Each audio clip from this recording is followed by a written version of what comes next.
Hello, you're welcome once again to Danicom platform, the step-by-step instructor.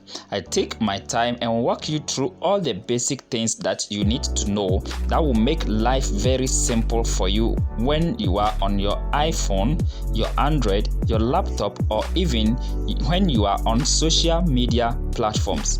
In this video, I am going to take my time and walk you through how to permanently delete every message from your iPhone. Quickly, let's go over to the mobile phone and I will show you what to do. Remember, any message that you delete on your iPhone does not permanently delete from your phone. It still occupies space on your phone. And so this is what you do.